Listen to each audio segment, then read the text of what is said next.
Shalom Bapak Ibu, saudara-saudari dan adik-adik yang dikasihi Tuhan.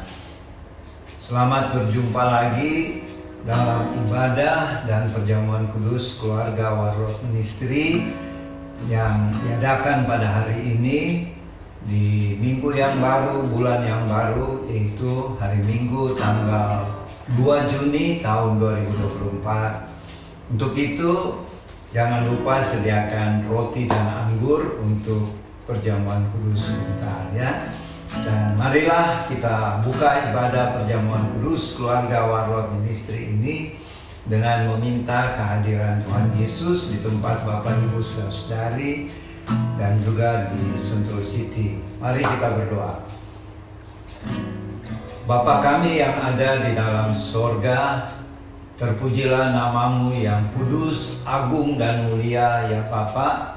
Oleh karena kasih setiamu, kemurahanmu, kami dapat menyelenggarakan dan mengikuti ibadah dan perjamuan kudus keluarga Warlord Ministry pada hari ini, hari Minggu tanggal 2 Juni tahun 2024. Kami mohon kiranya Tuhan Yesus hadirlah di tempat tinggal Bapak Ibu, saudara-saudari, adik-adik bersama keluarga yang sedang mengikuti ibadah pada saat ini, dan juga hadirlah di House of Warlord di Sentul City. Dan jadilah kiranya ibadah perjamuan kudus keluarga Warlord Ministry ini di dalam nama Tuhan Yesus Juru Selamat kami yang mengajar kami berdoa. Bapa kami yang di sorga, dikuduskanlah namamu, datanglah kerajaanmu, jadilah kehendakmu di bumi seperti di sorga. Berikanlah kami pada hari ini makanan kami yang secukupnya, dan ampunilah kami akan kesalahan kami, seperti kami juga mengampuni orang yang bersalah kepada kami. Dan janganlah membawa kami ke dalam pencobaan, tetapi lepaskanlah kami dari segala yang jahat. Karena Engkaulah yang mempunyai kerajaan dan kuasa dan kemuliaan sampai selama-lamanya. Amin. Ku ingin selalu bersekutu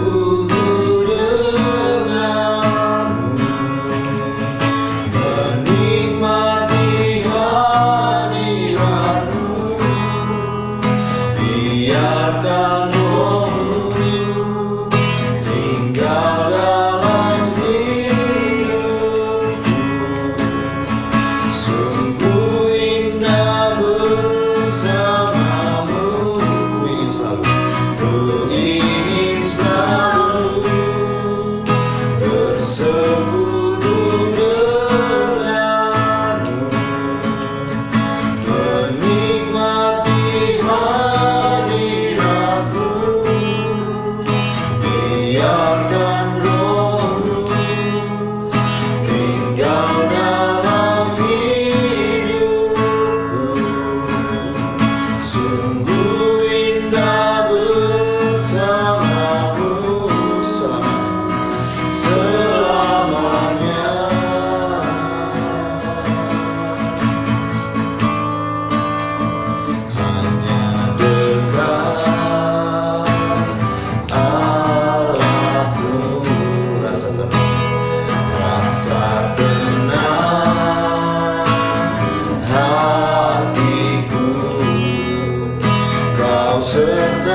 Bapak Ibu, saudara-saudari dan adik-adik yang dikasihi Tuhan, kini saatnya kita masuk dalam pemberitaan firman Tuhan.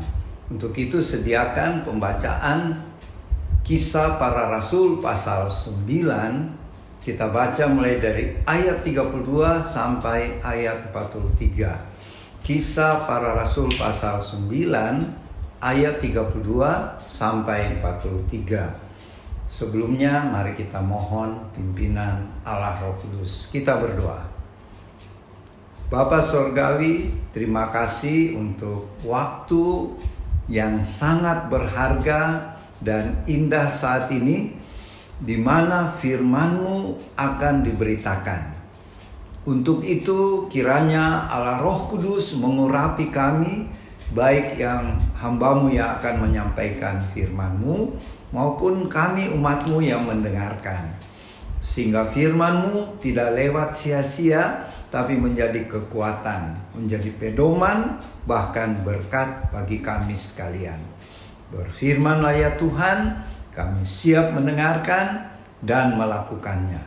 Di dalam nama Tuhan Yesus. Amin.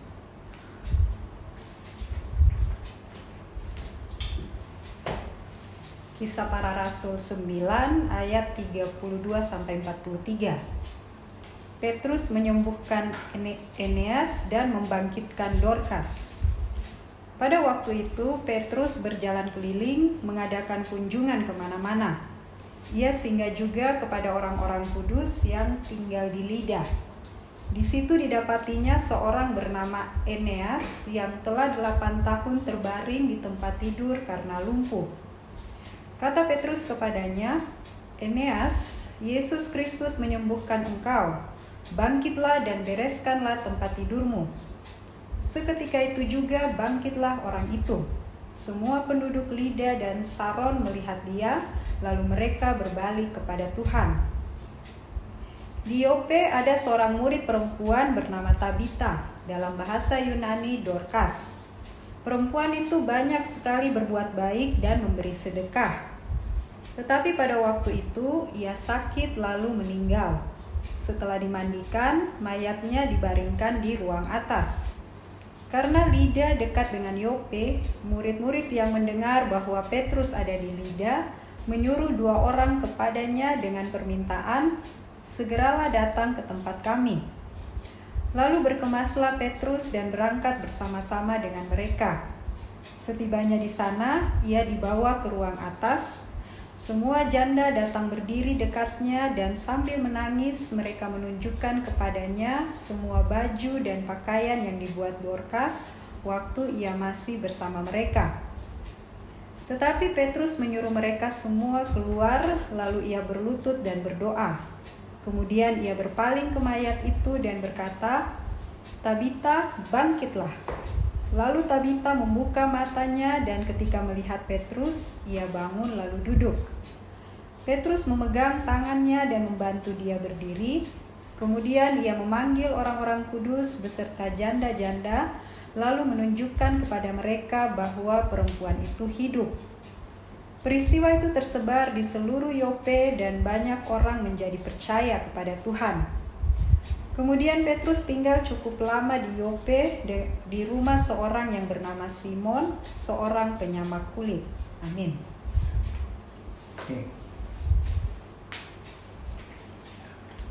Bapak Ibu, saudara-saudari, adik-adik yang dikasihi Tuhan, cerita ini adalah kelanjutan setelah Petrus keluar dari penjara dengan cara yang ajaib ya. Malaikat Tuhan membebaskan. Kemudian dia mulai memberitakan Injil dan sampailah dia di satu tempat yang namanya Lida, dekat Sharon dan dekat dengan Yope. Yope itu kalau sekarang kita pergi ke Israel terletak di kota yang bernama Tel Aviv dan di situ ada yang namanya Jaffa. Jaffa kalau di Alkitab tadi namanya Yope ya, Yope. Tapi kalau kita cari di peta namanya Jaffa ya. Kalau di peta kota Tel Aviv ya. Dan di tempat situlah terjadi ada 2 mujizat ya. Di kota Lida, pertama Lida ya dan Sharon. Di situ Petrus pergi memberitakan Injil dan mendatangi orang-orang kudus. Di firman Tuhan dikatakan orang-orang kudus yang di Lida. Siapa itu orang-orang kudus? Ya, itu adalah orang-orang yang sudah percaya Tuhan Yesus.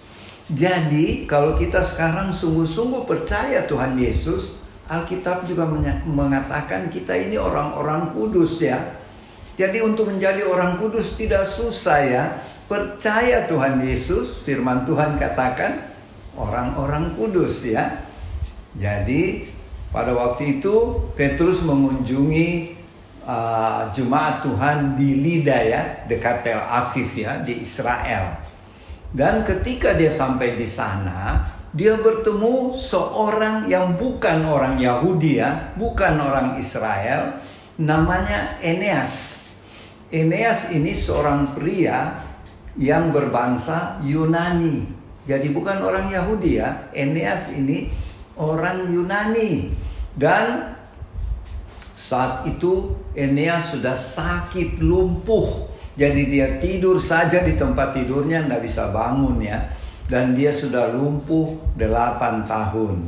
Kalau mungkin sekarang disebabkan apa ya, kita sebut stroke ya, stroke.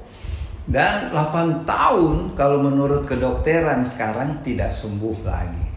Kalau sudah 8 tahun lumpuh, itu sampai selama-lamanya dia lumpuh terus.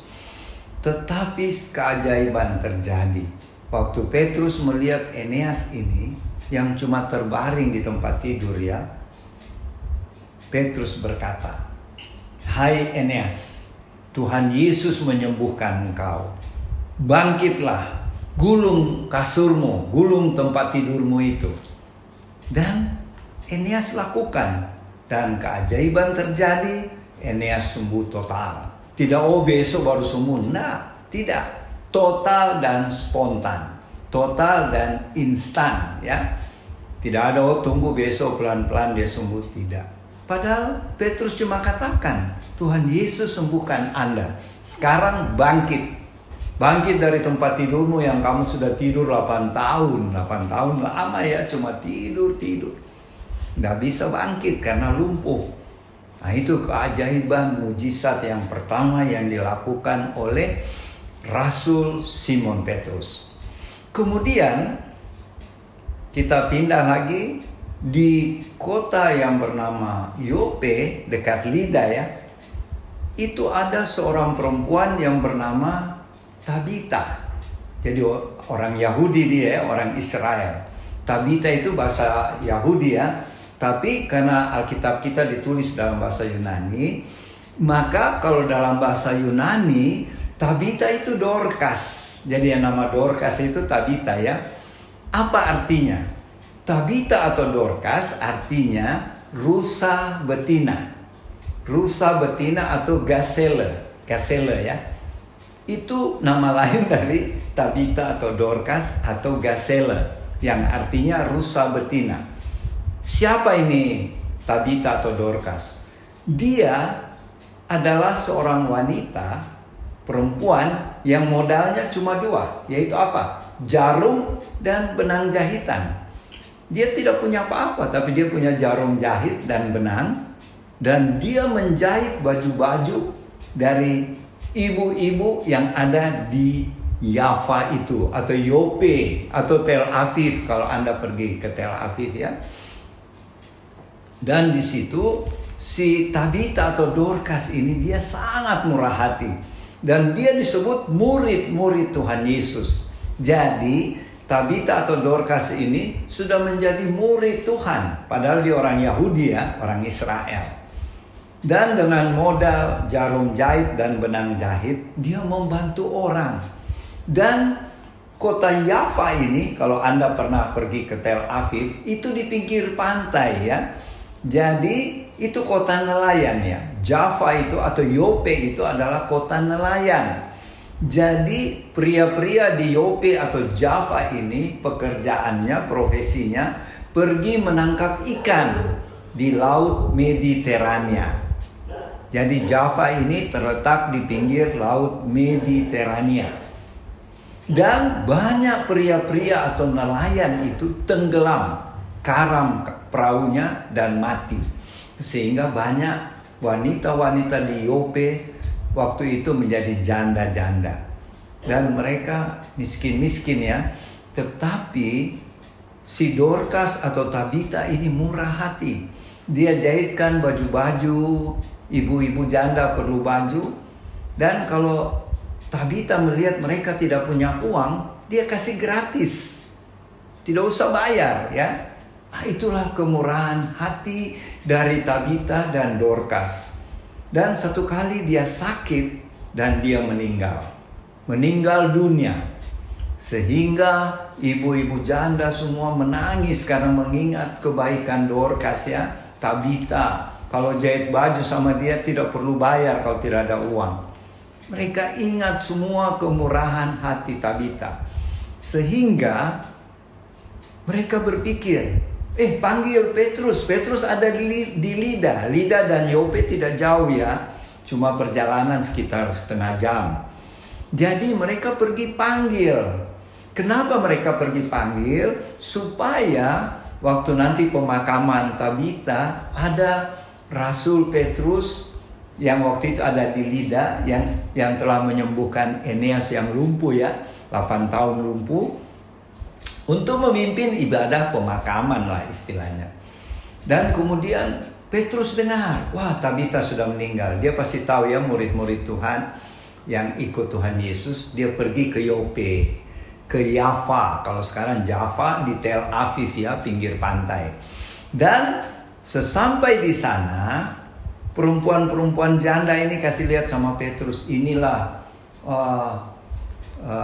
Pak Petrus, ini baju-baju yang dijahit oleh Dorcas atau Tabita, dan kadang-kala dia tidak minta bayaran, dia baik sekali. Petrus terharu akan kebaikan Tabita atau Dorcas ini, sehingga dia bilang silahkan kamu keluar dulu semua dari kamar ini, karena jenazahnya ada di dalam kamarnya Tabita ya. Jadi ketika ibu-ibu janda sudah keluar semua, Petrus berlutut dan berdoa kepada Tuhan Yesus. Dan setelah itu kita baca tadi, kemudian waktu setelah dia berdoa, dia berpaling ke jenazahnya Tabita, dan Petrus berkata, Tabita atau Dorcas, bangkitlah. Itu saja, cuma 2 kata. Tabita, bangkitlah. Dan apa yang terjadi? Keajaiban. Tabita membuka matanya dan dia lihat Petrus. Dia kaget tentunya. Ini kan muridnya Tuhan ini, bos ini Petrus. Dia lalu duduk.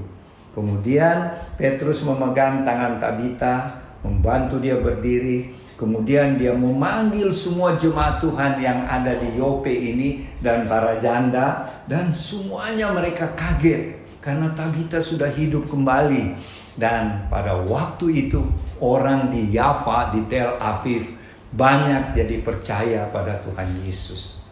Ya, banyak orang dulu orang Yahudi tidak percaya Tuhan ya.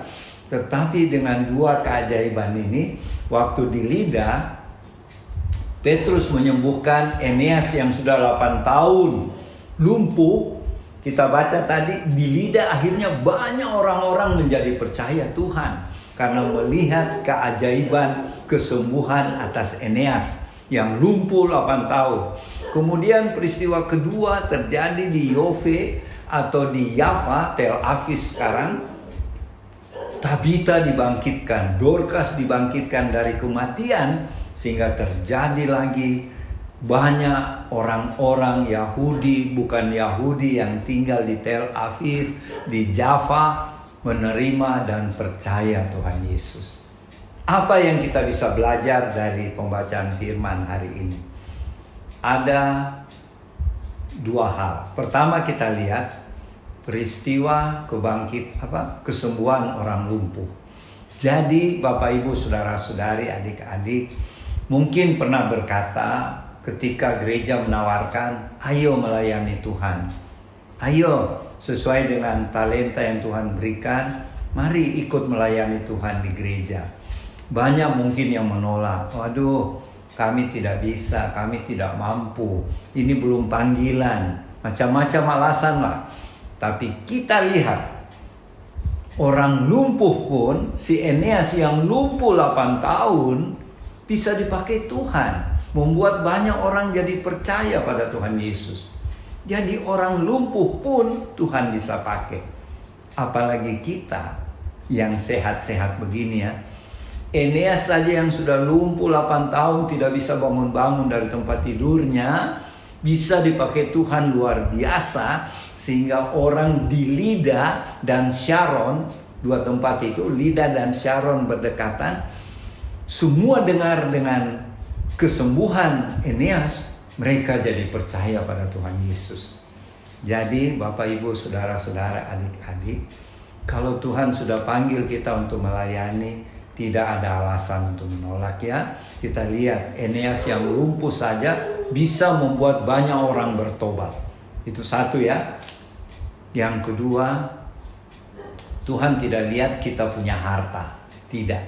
Kita punya uang berapa, kita punya kepandaian, sudah dokter kah, profesor kah, tidak. Kita lihat Tabita atau Dorcas. Dia tidak punya gelar apa-apa. Dia cuma punya jarum dan benang jahitan. Itu juga dipakai Tuhan sehingga dia menolong banyak orang susah ya. Jadi tidak usah tunggu kita kaya dulu baru tolong orang. Tabita juga orang susah ya. Orang miskin, dia bukan orang kaya, tapi dia punya talenta menjahit. Jadi modalnya cuma jarum dan benang jahitan. Tapi dengan dia dibangkitkan oleh Petrus, banyak orang jadi percaya kepada Tuhan. Jadi marilah dengan apa yang ada pada kita. Misalnya cuma jarum dan benang seperti Tabita, Tuhan bisa pakai ya. Dengan dia banyak menolong orang-orang susah. Dia kasih gratis biaya jahitnya. Dan keajaiban terjadi waktu Tabita meninggal. Tuhan mengutus Petrus untuk membangkitkan Tabita atau Dorcas. Dan oleh peristiwa kebangkitan itu, banyak orang jadi murid-murid atau percaya Tuhan Yesus. Jadi marilah, terutama keluarga Warlot Ministry, kita bangkit, jadi teranglah bagi sesama kita. Tuhan Yesus memberkati ya. Dan nanti Oma Palar akan melengkapi renungan firman Tuhan pada hari ini. Tuhan Yesus memberkati. Shalom, selamat siang teman-teman. Kita jumpa lagi. Pada siang ini saya melanjutkan sedikit apa yang tadi dibawakan oleh Opa mengenai Petrus menyembuhkan Eneas dan membangkitkan Dorcas. Saya melihat ini bagaimana murid-murid Tuhan sejak keturunan Roh Kudus sampai tiba Petrus menyembuhkan Eneas dan membangkitkan Dorcas. Bagaimana karya Roh Kudus bekerja bagi anak-anak Tuhan, pengikut-pengikutnya yang sudah menerima Roh Kudus. Mari kita pusatkan perhatian kita pada murid-murid pengikut Tuhan yang sudah menerima karya Roh Kudus yang Tuhan berikan. Ini menjadi titik tolak yang saya bawakan pada siang hari ini. Apa yang murid-murid sudah diberikan oleh Tuhan, bagaimana mereka punya hati menerima ini. Saya melihat itu dari sisi manusia. Yang pertama, mau mengikut Tuhan, mau menerima apa yang Tuhan sudah ajarkan, sudah beritakan sejak Tuhan ada di bumi ini. Saya melihat dari sudut pandang itu, sampai mereka mulai keturunan Roh Kudus, sampai kita baca pada saat itu begitu banyak mujizat. Ya, mari kita lihat untuk hal ini. Saya percaya pemberitaan firman ini hari ini itu menjadi satu kerinduan kita juga sebagai pengikut Tuhan. Sebagai pengikut Tuhan pada lebih-lebih pada akhir zaman ini.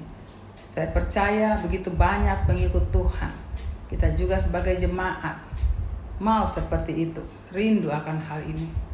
Tapi kita menerima kenyataan, banyak yang rindu, tetapi tidak tahu bagaimana. Ya. Kita sudah dipimpin oleh firman Tuhan, yaitu Alkitab, menjadi penuntun kita. Ada begitu banyak kita dengar firman, begitu banyak pemberitaan mulai di gereja, khotbah, dan sampai di medsos. Menjadi kesimpulan saya juga di dalamnya, mau menjadi seperti apa yang Tuhan inginkan. Tapi kita harus jujur, karena kita terbatas untuk hal ini. Kita dihadapi oleh dunia yang makin sulit. Kita harus jujur mengatakan, kadang-kadang dunia ini menghilangkan kerinduan kita. Dunia ini menghilangkan apa yang kita rindu untuk Tuhan pakai. Tetapi kalau kita duduk setiap hari Minggu yang paling kurang, kita duduk di gereja, kita melihat pemberitaan firman, kita sangat rindu. Tetapi kita mengatakan, Tuhan, aku mau. Tapi kenyataan yang kita terima, kita sampai pada kemampuan hanya rindu. Ada juga yang rindu, sudah menyata mau, tapi mulai dari lingkungan, itu benar juga. Ya, tapi kalau kita baca firman hari ini, itu menjadi satu tantangan. Bisa menyembuhkan, ya, bisa membuat orang yang sadar, yang belum sadar dalam kehidupan yang sebenarnya menjadi sadar. Dan hari itu, selamat dari Tuhan Yesus menurunkan Roh Kudus-Nya. Saya percaya di mana-mana goncang dengan apa yang mereka saksikan. Begitu banyak pengikut Yesus bisa mandiri, bisa berpuasa, bisa membuat satu keajaiban. Kita melihat hal ini, sangat kita ditantang. Saya juga mau Tuhan. Kita melihat apa yang pertama. Mari kita sama-sama belajar. Yang pertama, punya kerinduan. Saya percaya Bapak Ibu yang mendengarkan firman hari ini punya kerinduan. Yang kedua, di dalam kerinduan itu kita berusaha. Berusaha mendengarkan apa yang Tuhan mau. Jadikan hidup kita menjadi teladan. Yang paling pertama, karena kami bergerak di dalam penginjilan, pelayanan, khususnya perjalanan dunia roh. Yang kita harus siapkan adalah hati kita. Kerinduan itu sudah ada, tapi yang kita harus utamakanlah hati kita. Hati kita mengerti, kita bawa pengertian ini, kita undang karya Roh Kudus memberikan pengertian, memberikan kekuatan, memberikan iman. Kerinduan itu menjadi kenyataan. Setiap pribadi, setiap keluarga, Roh Kudus memberikan dengan caranya. Ada cara pribadi A, B, C. Semua dengan caranya Tuhan mendidik. Ada keluarga A, B, C. Tuhan juga memberikan sesuai dengan apa yang keluarga itu yang dibuat, yang dilihat oleh Tuhan, apa yang cocok. Tapi yang utama kita harus rindu. Karena kita adalah anak Tuhan, otomatis ada kerinduan. Kalau kita menyadari ini, kita buka hati. Bapak, Ibu, saudara-saudari rumah, keluarga, persekutuan. Mari kita buka hati. Apa yang menjadi kekuatan, yang tidak menjadi kekuatan. Bahkan kekuatan yang ada itu mau dihilangkan. Karena kita saya ulangi, karena kami orang supernatural. Iblis pada akhir zaman ini berusaha dengan caranya untuk menghancurkan kerinduan, ya, bagi anak-anak Tuhan untuk membawa kebenaran. Dia akan bukakan segala dia punya cara untuk menghancurkan persekutuan. Setiap kami bawa firman, itu yang saya selalu ulang. Karena iblis datang untuk menghancurkan persekutuan. Persekutuan itu dikacaukan, maka semua akan kacau. Kita perhatikan apa yang murid-murid saat itu adakan mujizat. Tidak ada satupun yang berdiri sendiri. Semua ditunjang oleh persekutuan. Dalam hal ini sekarang adalah Petrus. Petrus berjalan, membangkitkan, menyembuhkan, Ada di situ Stefanus, dan sebelumnya kalau kita baca begitu banyak anak Tuhan. Tapi bagaimana mereka mempunyai yaitu Roh Kudus. Dan kedua, mereka hidup dalam persekutuan. Tidak ada satupun dalam pembacaan sampai hari ini mereka berjalan sendiri. Mereka ditunjang oleh tim persekutuan di dalam Tuhan. Mereka berjalan, tapi ada yang berdoa. Bahkan orang yang belum mengenal, pengikut juga Tuhan, tapi belum mengenal Tuhan lebih dalam, mereka bawa di dalam persekutuan. Lihat, marilah kita melihat hal ini. Apa yang kita rindukan, kita minta Roh Kudus. Roh Kudus akan bawa ke hal yang demikian. Untuk kita akhirnya kita menjadi seperti murid-murid Tuhan. Mari kita undang Roh Kudus. Beberapa hari yang lalu, kita sudah sama-sama mengingat bagaimana Roh Kudus bekerja. Biarlah apa yang kita baca itu kerinduan menjadi kerinduan yang sangat hakiki. Di saat Roh Kudus bekerja, tidak ada satu pun di dunia yang bisa menghalangi. Bahkan orang mati pun bisa bangkit. Orang sembuh, lumpuh berjalan. Orang yang hilang arah bisa diarahkan. Bahkan orang yang belum mengenal Tuhan lebih dalam, itu dilakukan oleh anak-anak Tuhan, murid Tuhan. Bila kita membaca firman hari ini, apakah hanya sampai di sini saja? Sekarang kita ada di zaman, akhir zaman. Bahkan itu harus lebih keras. Kekuatan Tuhan Roh Kudus berikan, kita harus lebih radikal. Kenapa saya katakan radikal? Karena di saat saya ulang-ulang, karena kita jalan di situ juga iblis mau patahkan. Jangan jauhkan dari persekutuan. Kerinduan ini akan berjalan lebih indah, lebih menjadi satu kekuatan. Kerinduan kita akan tercapai apabila kita masuk dalam persekutuan. Apabila kita rindu tetapi tidak di dalam persekutuan, tidak bisa. Jangan rindu hanya menjadi rindu. Tetapi apa yang menjadi firman hari ini, lihatlah kehidupan murid-murid Tuhan. Ada persekutuan. Kerinduan di dalam persekutuan itu akan terwujud. Di situ akan terlihat semua apa yang kita butuhkan. Kita tidak mampu, kita saling mendukung di dalam. Kita saling mengisi kekurangan kita. Ya, saling melihat kelebihan dan kekurangan, saling membantu. Nah, firman hari ini, maka terjadilah apa yang kita rindu. Roh Kudus akan wujudkan lebih lengkap lagi. Firman hari ini membawa kita pada kesadaran. Mari kita tetap dengan Tuhan. Orang akan melihat kita lebih daripada yang sebenarnya. Kita orang biasa, tetapi bila Roh Kudus bekerja, kita bukan jadi orang biasa. Apa yang dunia tidak bisa berikan, membangkitkan orang mati. Itu sangat untuk saya, sangat istimewa. Menyembuhkan. Mereka tidak sekolah. Tidak ada sekolah, tapi mereka mengundang Roh Kudus hadir di dalam hidup mereka. Mereka buka hati mereka. Dan kerinduan mereka terwujud karena hidup bersama. Kehidupan bersama saling membantu. Saya ulang bahwa ini jangan kita jauhkan persekutuan.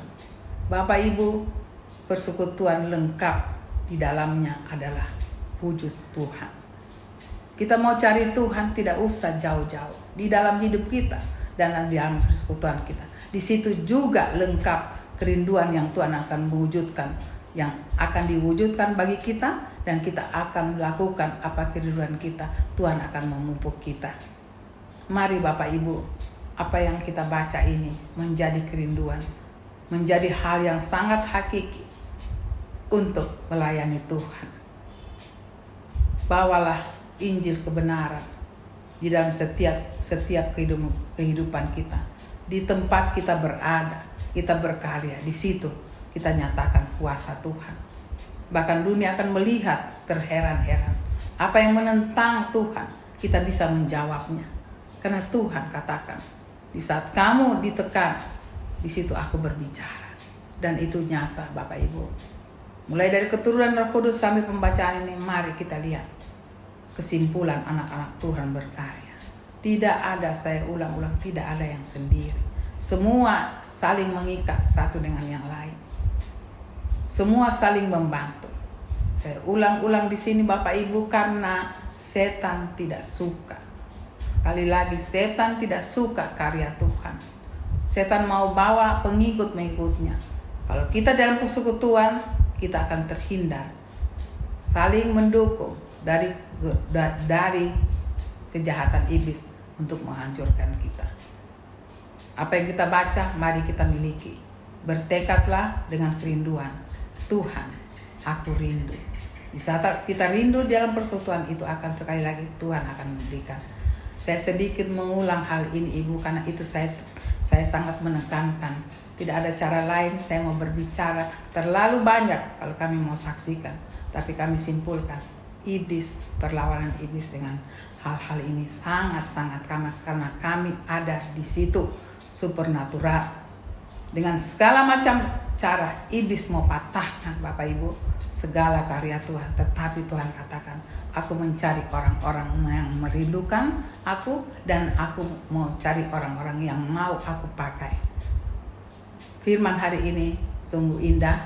Mari kita bersama-sama mewujudkan apa yang Tuhan inginkan. Kita menyenangkan hati Tuhan, itu yang utama. Maka semua kejaminan kehidupan kita pasti Tuhan akan berikan. Kita persembahkan ini pada Tuhan sebagai karya kita menyenangkan hati Tuhan. Hanya itu yang saya bisa bawakan. Kiranya Bapak Ibu bisa mengerti, dan saya berdoa Roh Kudus akan memberikan pengertian lebih dalam daripada apa yang saya bawakan hari ini.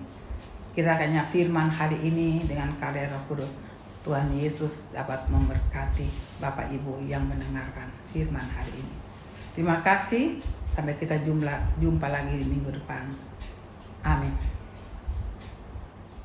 Bapak Ibu, saudara-saudari, adik-adik yang dikasihi Tuhan, setelah tadi kita mengikuti pemberitaan firman tentang mujizat yang dibuat Rasul Petrus, menyembuhkan Eneas yang lumpuh dan membangkitkan Tabita atau Dorcas yang sudah mati bangkit kembali.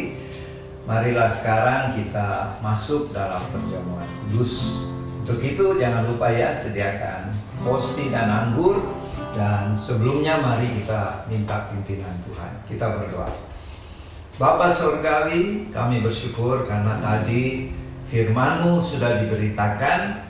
Jadikanlah kami bukan sebagai pendengar saja, tetapi menjadi pelaku-pelaku firman-Mu. Dan saat ini Bapa, kami akan melaksanakan perintah Tuhan Yesus, yaitu perjamuan kudus. Untuk itu, kiranya Bapa Surgawi memberkati, menguduskan roti, anggur, atau juga biskuit, sirup, teh yang disediakan. Berkati dan kuduskanlah ya Tuhan, dan juga yang ada pada kami, roti dan anggur yang ada di Sentul City.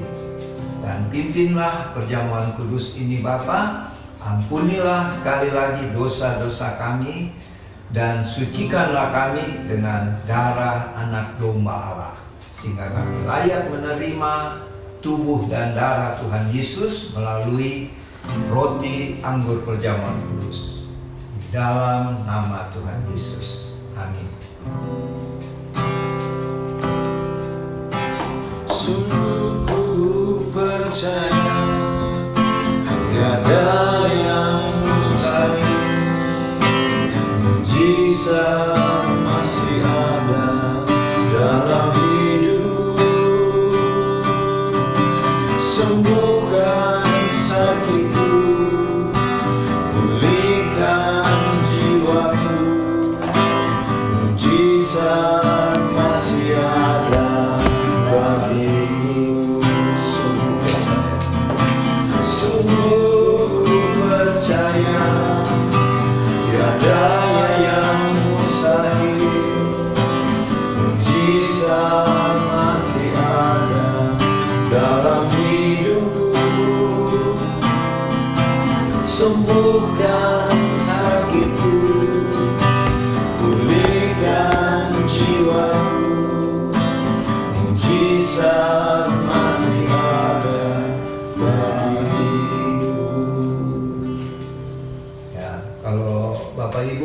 saudara dan adik-adik sudah terima hosti dan anggur.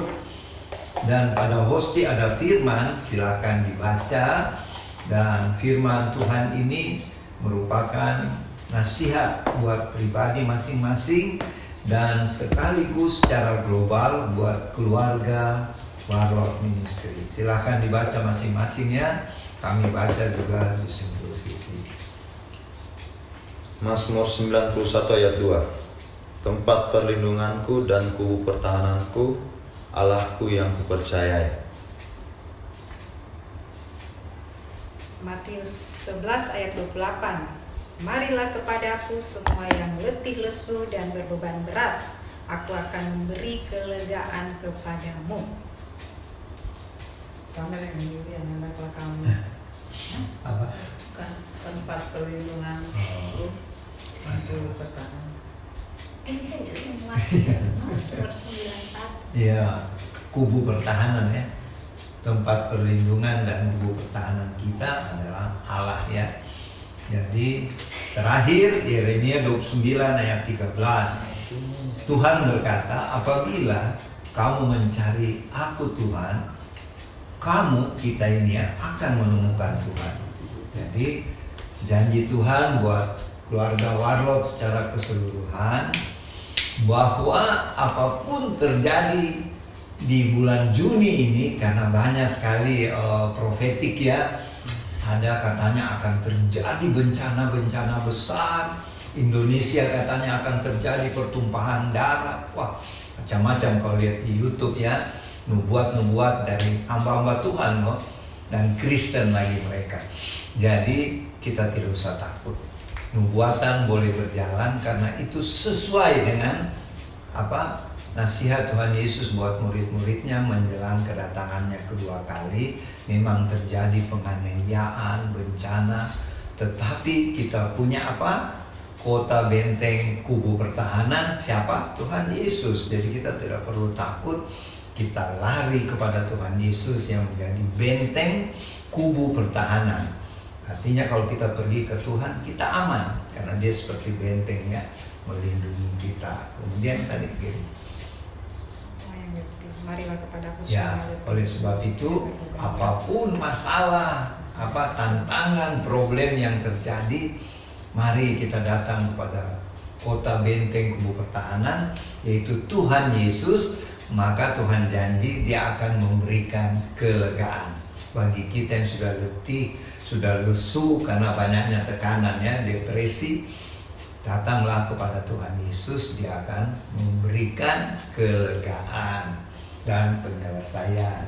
Terus sama di Oma itu, jadi memang dalam masa-masa banyak goncangan ini kita harus pergi ke kota benteng kubu pertahanan kita itu. Dan terakhir Tuhan katakan, kalau kamu mencari aku, mencari Tuhan Yesus, kita pasti menemukan Tuhan Yesus yang adalah kota benteng tempat kita berlindung dan mendapat kelegaan. Mari kita angkat hosti yang kita percaya adalah persekutuan dengan tubuh Tuhan Yesus. Firman-Nya berkata, lalu Tuhan Yesus mengambil roti, mengucap syukur, memecah-mecahkannya dan memberikannya kepada murid-muridnya. Kata Tuhan, inilah tubuhku yang diserahkan bagi kamu. Perbuatlah ini menjadi peringatan akan aku. Kita ucapkan dengan iman, inilah tubuh Tuhan Yesus yang telah berkorban di kayu salib di Bukit Golgota. Kami terima dengan iman di dalam nama Tuhan Yesus. Silakan makan dalam nama Tuhan Yesus.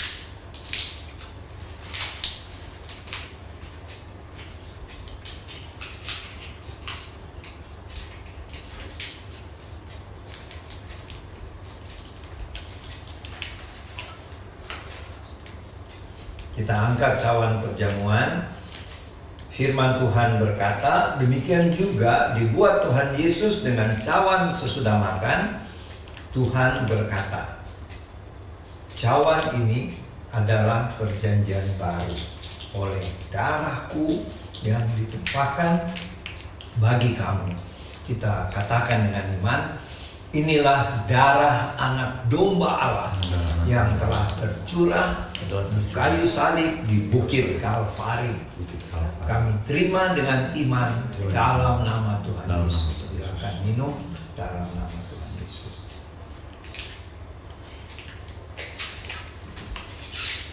Kita bersyukur dengan memuji Tuhan.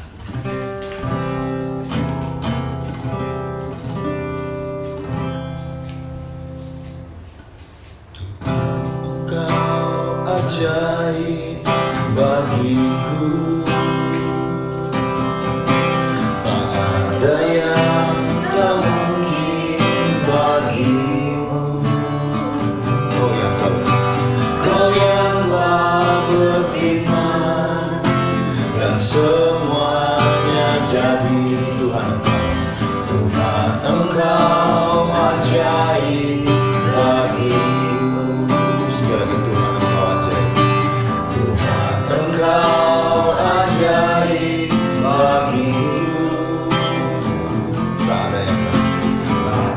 ada yang tak mungkin bagimu. Semua yang ku saksikan, semua yang ku saksikan, perbuatan tangan-Mu.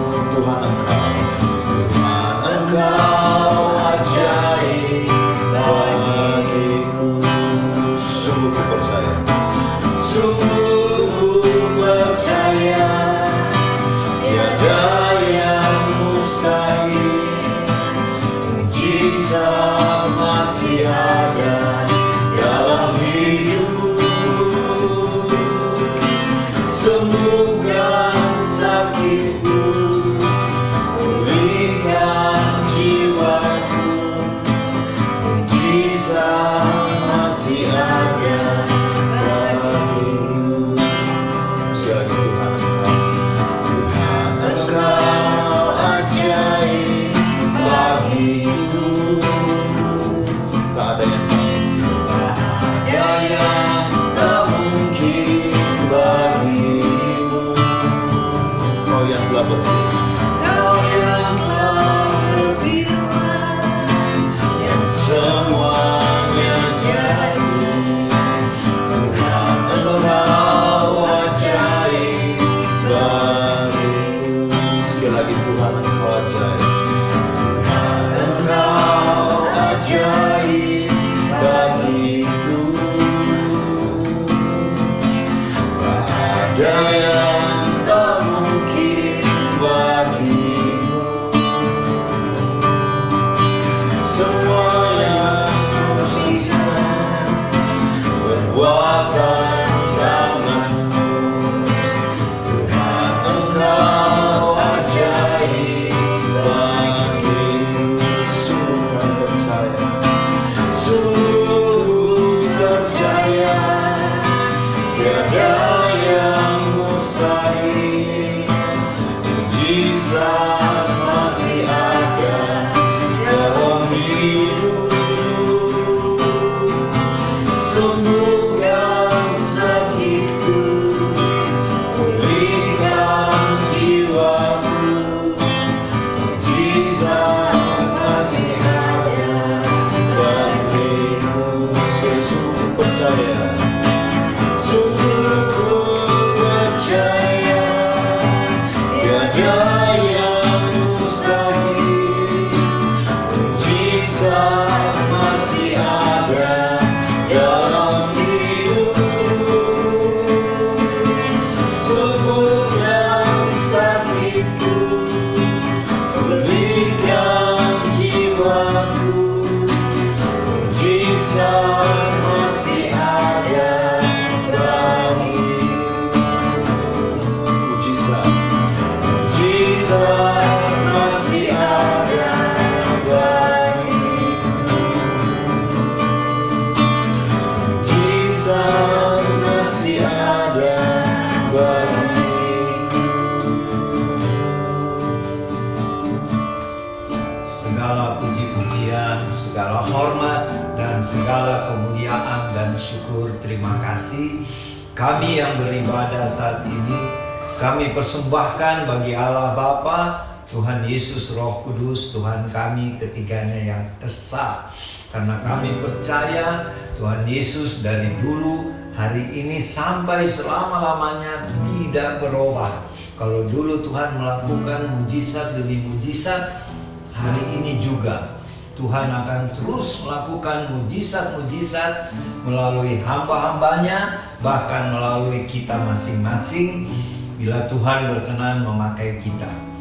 Terima kasih Bapa buat firman-Mu tadi yang telah mendorong kami untuk tetap semangat memberitakan Injil Kristus seperti Rasul Petrus, dan di mana ketika dia menginjil, dia melakukan mujizat-mujizat kesembuhan bagi yang lumpuh 8 tahun si Eneas, dan juga membangkitkan Tabita atau Dorcas yang sudah mati.